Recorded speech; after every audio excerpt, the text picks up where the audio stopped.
Welcome back to the UnCensored Voice. This is Randolph Macias, your host. It's been a while for me to get a podcast out, so thank you for your patience, my fellow viewers. Today's guest is Zander Guckian. Welcome, Zander. Thank you. It's a pleasure to be here. Awesome. Now, it is of note that you are a student at Churchill High School, correct? That's correct. But when do you graduate? I graduated in 2023. Okay, perfect. I'm an alum of Churchill High School, so go Chargers. So what inspired you to do what you're doing currently? Because you seem to be very active politically, even before the age that you can vote.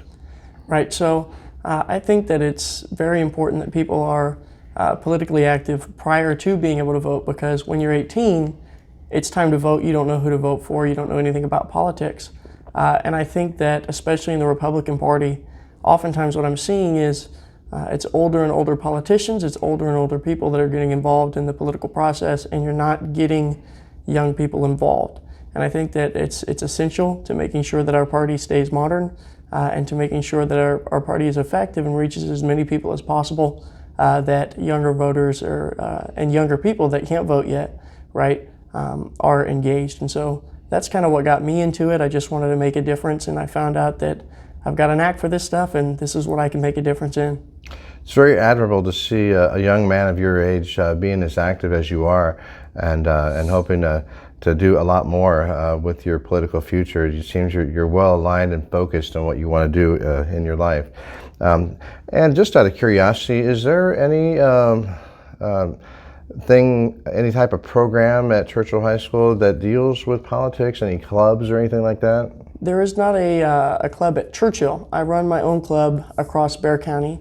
It is called the Bexar County Teenage Republicans, to kind of help what I was talking about earlier, right? Getting people involved, typically from freshman year of high school through college, because there's the Young Republicans Club, which is everywhere, right? But that's 18 years old to 40 years old, and I wanted to make sure that we could also target people that weren't quite 18 yet, or that were still in the early ages of, I'm 18, but I still don't know what I'm doing, and kind of encompass everybody so we could come together as a group and kind of promote Republican values and patriotic values in Bexar County. Excellent. I know that in high school, some of the conservative teenagers that I ran into working the poll sites came out. I've been insulted many times, at the high schools where the active voting is taking place, because maybe I put a pro-conservative flag on my car, and I have political signs for my candidate who happen to be a conservative, and I get talked down to. But some of these students, even on the south side of San Antonio, have come up to me and said, I just want you to know I am a conservative, but they keep it very low key, probably because of the bullying that takes place because of, the mainstream media kind of defining the narrative of how you treat somebody who is not agreeable with your side of the political spectrum.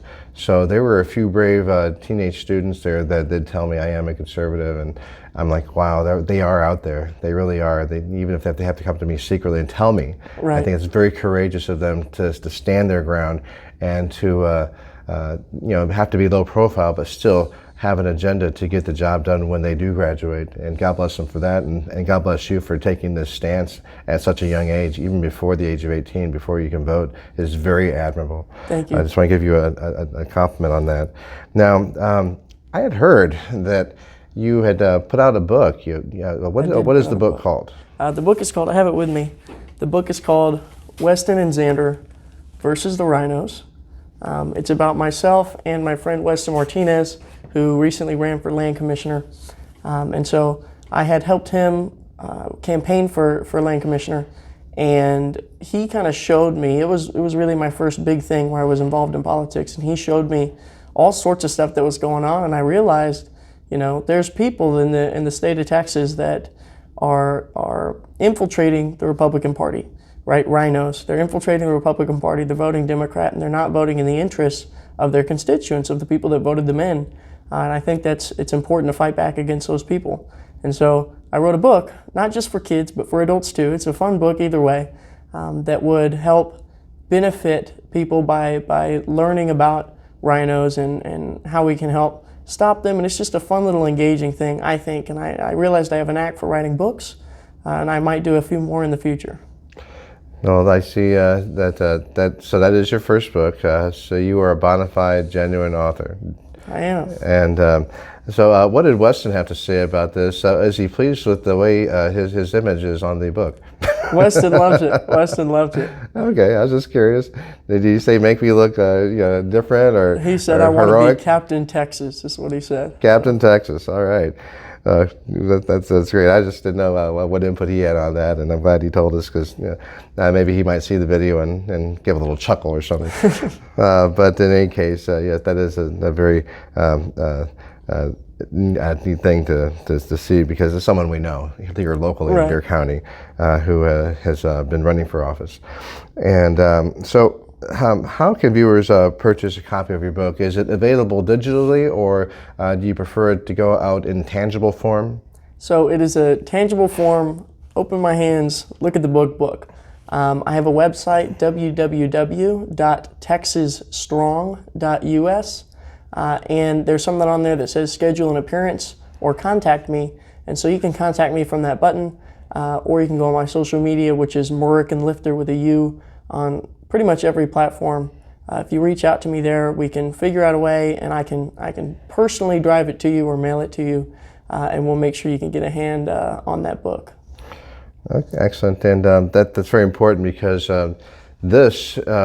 we do have rhinos in our party, and I won't go into all the names, even though they are numerous. But recently, I got back from the Texas GOP convention, and not all the incumbents were happily accepted by the 9,000 plus that were there, which made the news, obviously, because anything bad that happens, they like to talk about. Anything good that happens, they don't talk about it.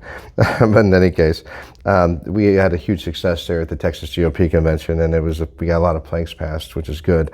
But tell me about your aspirations for precinct chair. When you run for precinct chair, what kind of things did you want to implement to get out the vote and expand the Republican Party at your young age, at 18, when you turn 18? So there's the typical stuff that every precinct chair is supposed to do, which is getting out the vote, right? That's the primary position of a precinct chair. And I think it's important to do that through general ways that everybody else does already, or what everybody else is supposed to be doing already, right? Door knocking, barbecues, things like that. But I'm sure that you guys have noticed I'm 17 years old. I'll be 18, 19 whenever I'm running for precinct chair. And so I'm younger. There's all sorts of things I can do. Text lists, email lists, right? Collect phone numbers, go around and make sure that I can get younger people involved, because I think it's very important that we have effective young voter outreach programs and different things we can do, which is why I started the Bexar County Teenage Republicans, to reach young people. And I think that my being young has given me kind of the ability to reach more young people. The average age of a Republican precinct chair is 59 years old. And the average age of a voter is 34 years old. So I'm closer in age to the voter than most of the precinct chairs currently. And on top of that, there's several apathetic 18-year-old voters who are just not voting. And I think it's very, very important that we go out and we make sure we can reach those people, and I think I'm that guy for the job. So you feel like you're the conduit that can appeal to them being a peer of those who are 18 years old, because typically 18-year-olds are not too active politically unless they're guided by the mainstream media, which is a very bad thing, because what I encourage people to do is and this is with the race wars that the current administration has ignited. You're told to think a certain way, but when I tell these people, the minorities, the blacks, the Hispanics, which are the majority of the minority here in San Antonio, which is 55% of them, and about 35% white of non-Hispanic Latino descent, and also being a 6% black demographic population. The Hispanic vote is very important, and the administration has lost a lot of support from the black and the Latino community. And we have a lot of them here, so it's incumbent upon us to reach out to those voters and encourage them to think with their own mind and not be told that simply because you're black or Hispanic, you are automatically a liberal Democrat. That is not true at all, but that's the narrative that they're pushing. I encourage people to think with their own mind. When it gets into age, let them know at an early age that mainstream media does not have your best interest. Right. So it's people like you that are very focused in your resolve to get the young people, and hopefully the minority of young people, young blacks, young Hispanics, and young Caucasian voters beginning at the age of 18, keep them active on thinking independently and looking at the facts of what's going on. I might make a little note here. Today, Roe versus Wade has been overturned, and that is a huge milestone for us. So that means life has won today. Life has won. Christ has won. 63 million, yeah, amen to that. 63 million babies have been probably saved today, or so they have constitutional rights. Subject to the jurisdiction of the United States, they do have a right to their life and their liberty and their pursuit of happiness, no matter whose body they're in. They have separate DNA and they have a right to live. And today the Supreme Court affirmed that. I just wanted to make that noteworthy in today's interview, by the way. So praise God for that. Let's get back to the issues that we were talking about on Precinct Chair. What issues are most important to you in regard to the Precinct Chair position, and what do you plan to do to combat them? So like I said, the average Republican precinct chair is 59. The average voter is 34. The average voter should not be 34. It's 33.4 to 34.1. That should not just be the average voter. I think the average voter should be everybody, because we're all voters, right? Yes. We should have 18-year-olds. The day they turn 18, let's register to vote. Let's get you out to vote. We should have the 59-year-olds out in the polls, making sure that they're voting and that they're using their constitutional rights, because it's very important as Americans that we have those.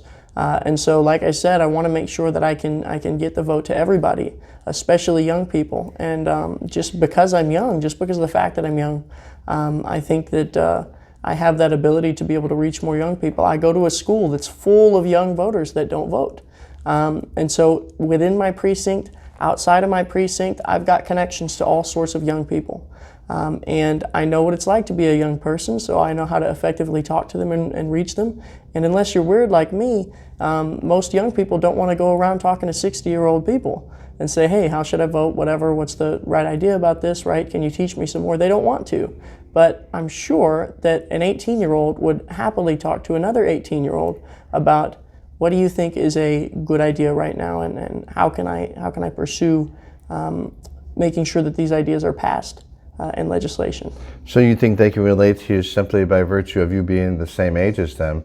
And to be honest with you, Zander, you being 17 years old and being firm in your resolve in the conservative cause is very rare. Okay. Very rare. And so, if one of your peers, who just wants to just be an 18-year-old and still think they're a kid, at 18 years old, you have all the responsibility is on you for your life choices at that point in time. And till the age of 18, you're under your parents' purview, but when you turn 18, everything's on you. And the right to vote is very precious, and the right to own a firearm is very precious. And they're chipping away at that with some gun control legislation that's been proposed in the Senate very recently. So it's my hope that you exercise your Second Amendment right, your First Amendment right, and of course the precious, precious right, the most powerful tool you have in your arsenal is the right to vote. So I would urge you to go and reach out to your peers as often as you can, and they will listen to you. And just present them with the facts. And I know you have a plan back, somewhere in your head there as to exactly how you're going to do that. But others that have been there will be there to help you. And I would be happy to help you in any way I can. Thank you. So tell me then again, why do you want to run for precinct chair? What is the most important thing of why you want to be a precinct chair? Now, it's my understanding that when you run for precinct chair, and unless you have an opponent, Chairman McManus could appoint you as a precinct chairman. If there's nobody in the precinct, if there is an opponent, you state your case, run a campaign. maybe even be on the ballot like recent candidates have been, and tell them why you want to be a precinct chair. Now, you'll either be appointed or you'll be, I voted for somebody in the CEC meeting, but I also know that there's been names on ballots. So I think there's 3 ways that I've seen it done of being precinct chair. So why do you want to run for the precinct chair?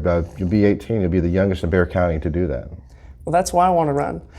It's a milestone, right? Right, and I'll be the youngest, and I'll be the first to be able to make that jump. And I think that if we can get people involved, it's one precinct at a time. If you can get young people voting in one precinct, if you can get as many people as possible voting in one precinct, right, then as many precincts that just keep doing that, that can turn the entire county red. And I really do believe that that is something that can be done. Precinct chairs just need to do their jobs. I've never met my precinct chair. She's never had any sort of events or barbecue. She's never knocked on my door, and I think that's a shame. I think it's very important that we actually are using the full ability of that position and making sure that we fulfill the responsibilities of that position. And I do think I'm the guy for that, and I do think that I can reach a lot of the people that the average precinct chair is not able to reach. Now, so is it likely you would have an opponent after your birthday? I might have an opponent depending on where I'm living. So we are moving houses right now to another precinct, and that precinct does not have a current precinct chair. But if somebody takes up that vacancy before me, right, then I would have an opponent there. Or if this precinct needs me more, I'm going to gauge and look at, does this precinct need me more, or does the other precinct need me more?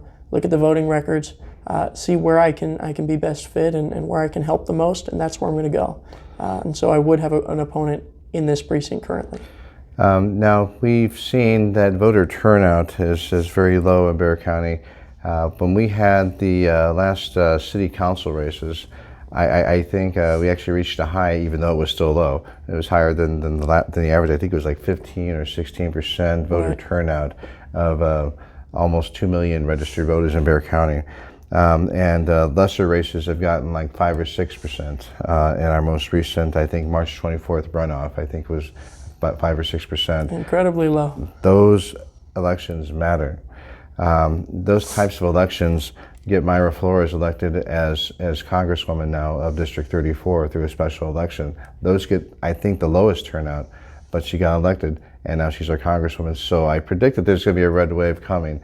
And I think, and I predict also that the House and the Senate of the U.S. House and U.S. Senate will flip, and there will be a reckoning, and gubernatorial races around the country will probably turn red as well. So it's incumbent upon us to knock on our doors, make our constituents aware as precinct chairman of what's going on. I make a list of people that I support, and if I have literature, I leave it at the door. If they answer the phone, and answer the door, or respond to the doorbell, I let them know. I am your precinct chairman. My name is Randolph Pasillas, and welcome to 2090. And then I make my case. I state my case. Hopefully, I get to talk to them. Sometimes I get out. They're out in their front yard, and I just have a conversation with them. I say, here's my list of recommendations. And we can filter out who we want to talk to. Hard or soft Republicans, high propensity to vote. And there's enough Republicans, but swing votes are very important because those are the ones that are undecided and ones that are sometimes not likely to vote. Those are the ones we really need to work on as far as going one way or another. So it's very important that we do that. And I know that you're prepared. You got youth on your side, and I'm a little up in age. I'm not going to say how old I am on my podcast, but I think everybody knows.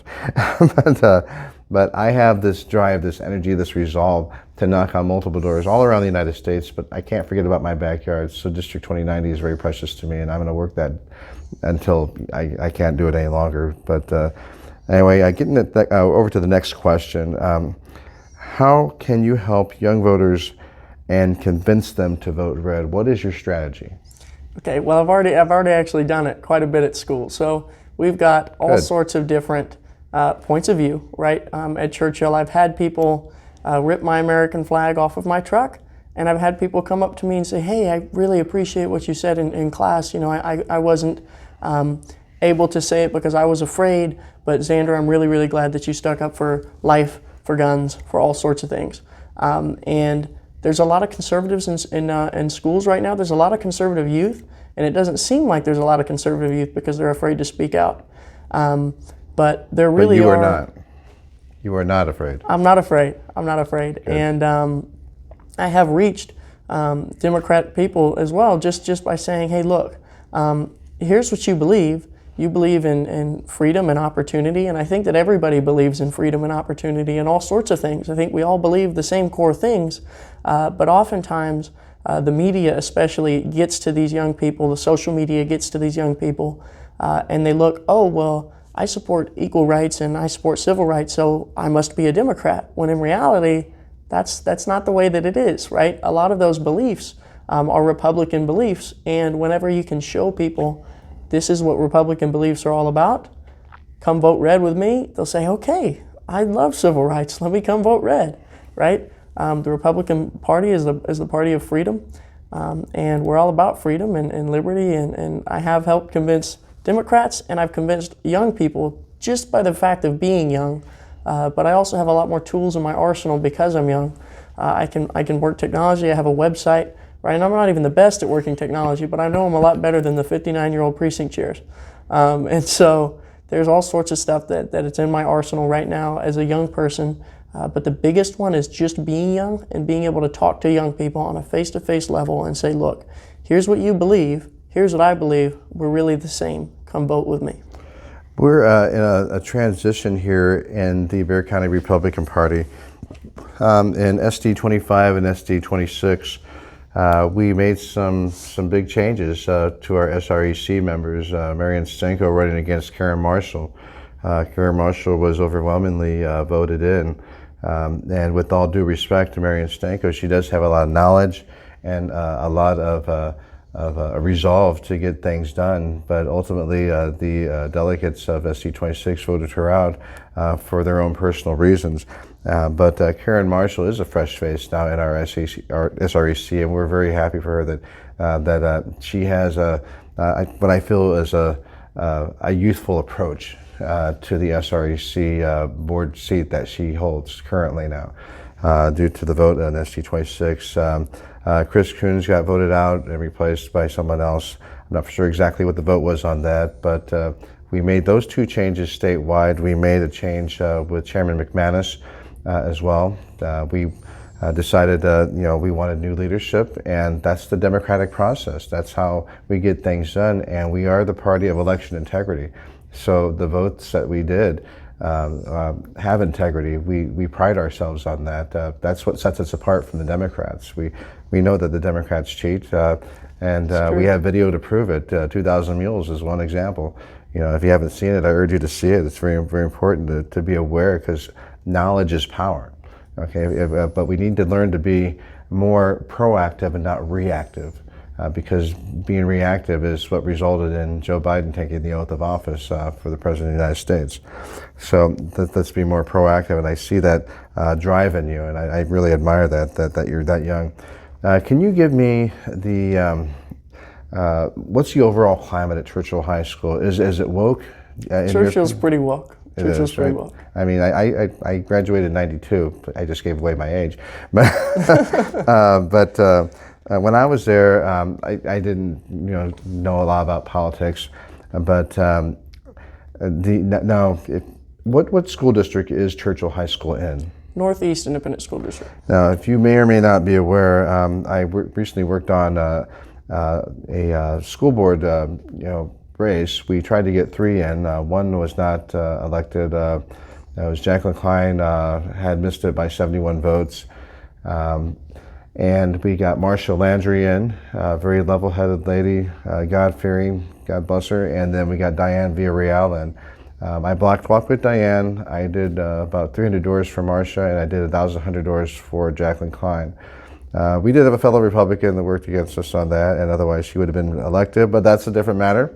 I am the UnCensored Voice, so I say things that that I think are very important and people need to be aware of. and naturally, of course, I'm focusing on what you're doing here locally. But I just wanted to get the overall idea of what Churchill High School is like in 2022. Churchill is woke, but I think that parents are understanding now that whenever you allow a school district itself to be woke, and whenever you allow schools to be woke, it's not a good thing. And the parents are the ones that just flipped everything in Northeast ISD. Marcia Landry is a friend of mine, and I'm really glad that she got elected as well. But whenever you go woke, you go broke. And I think that parents are understanding that, and some of the students are understanding that, and they're just too afraid to say it. And I want to give them that voice. I want to make sure that, you know what, you might be scared to say it. I'll say it for you, and I hope that one day you'll say it with me.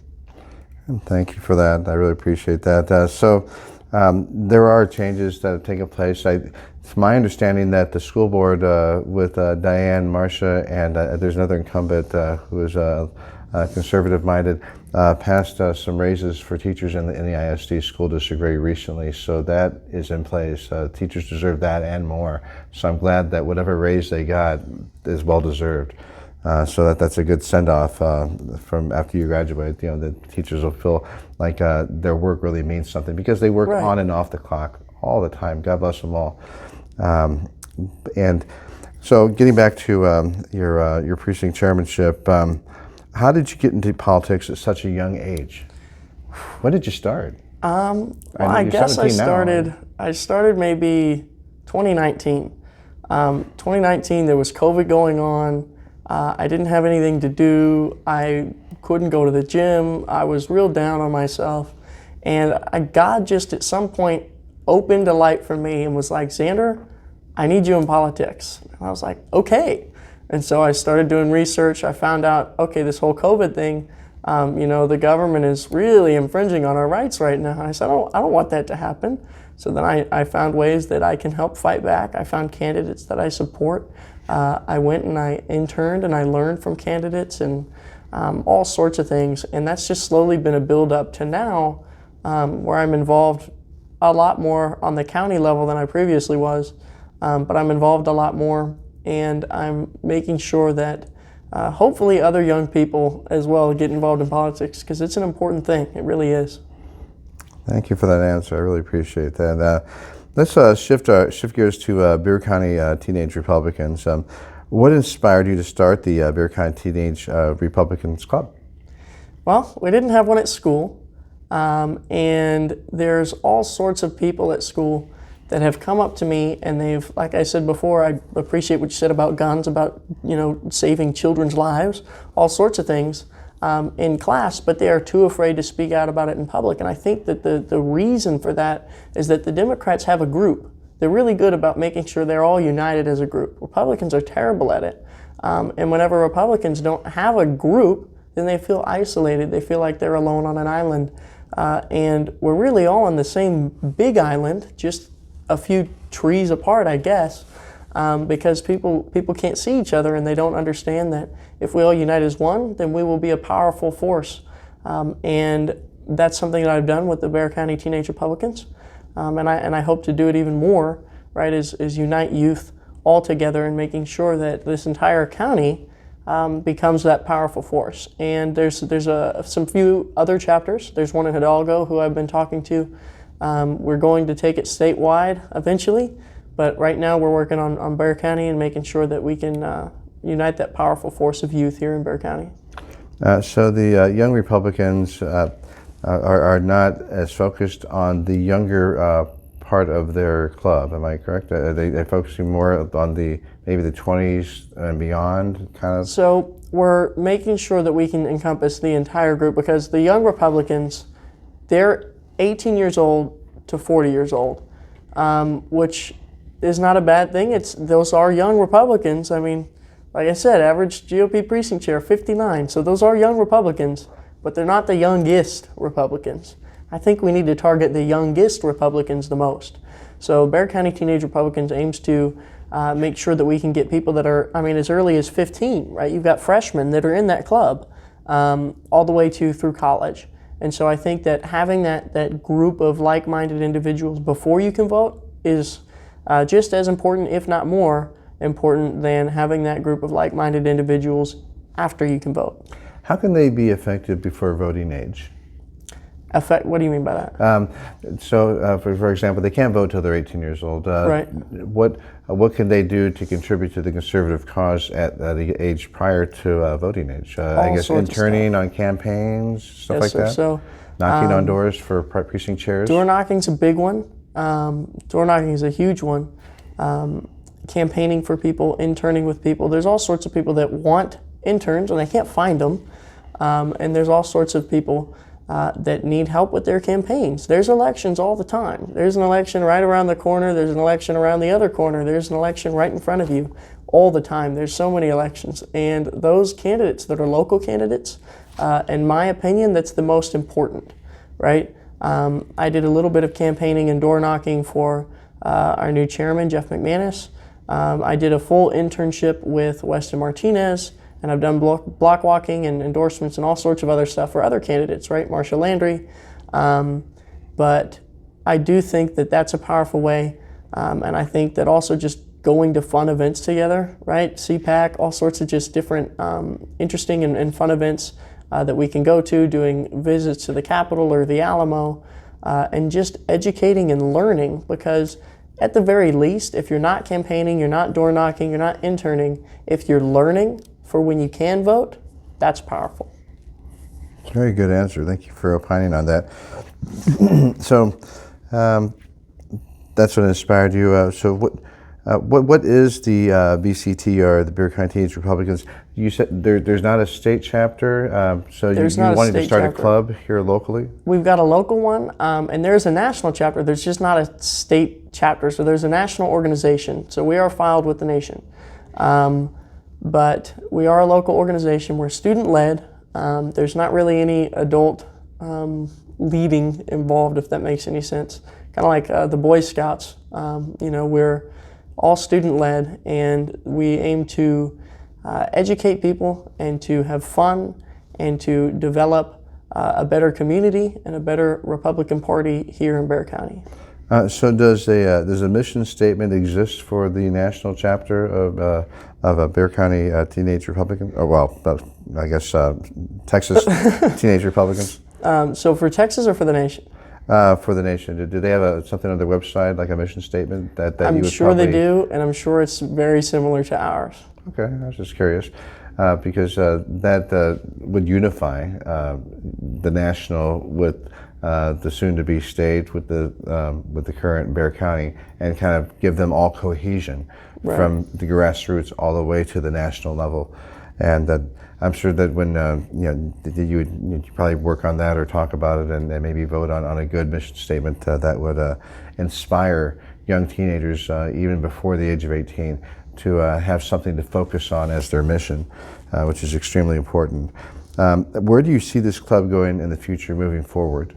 Like I said, we're going to take it statewide. That's a big process. It's a big process. There's plenty of different counties that have their own organization. I'm most involved with the one in Hidalgo. But we are going to take it statewide. We have to go through the entire process of making everything happen, and then we've got to make sure that we elect officials for the statewide offices of the organization. And it'll be a strenuous process, but it'll be worth it. It'll be worth it. So your resolve is unwavering. I can see that already. So the mission is to get that state chapter going. It is. And maybe headquartered here in San Antonio, hopefully under you or somebody else that that is dedicated to the cause, which is very important. But Zand, I admire you and I applaud you for coming on the podcast and helping make the public aware of your ambitions in getting the conservative cause elevated to a level in our much younger age group for those who can vote and those who can't even vote yet but will be voting. And I look forward to your precinct chairmanship swearing in after your birthday when you're 18 years old, which will be on record as the youngest Bexar County precinct chairman, and I know you'll be active on those doors. I know you're going to use technology to your advantage. Some of us older folks, we don't like to embrace technology too much. But we use it if we have to, and I'm getting used to a few apps here and there, except when they crash and I have to do it the old-fashioned way. But but I admire your resolve. You, in my view, are the epitome of a young, dedicated conservative Republican. So welcome to your precinct chairmanship when you swear in. Let's go, can you grab your book there so to make sure we know what this is called, Weston and Zander versus the Rhinos. This is available on what platform? You can get it on www.texasstrong.us. Just contact me through that website and I will get one to you. And this is one of many books, and then I look forward to seeing future endeavors. Thank you for your time, Zander. And may God bless America and the great state of Texas. Thank you for your time, Zander. Thank God you. bless you. God bless you.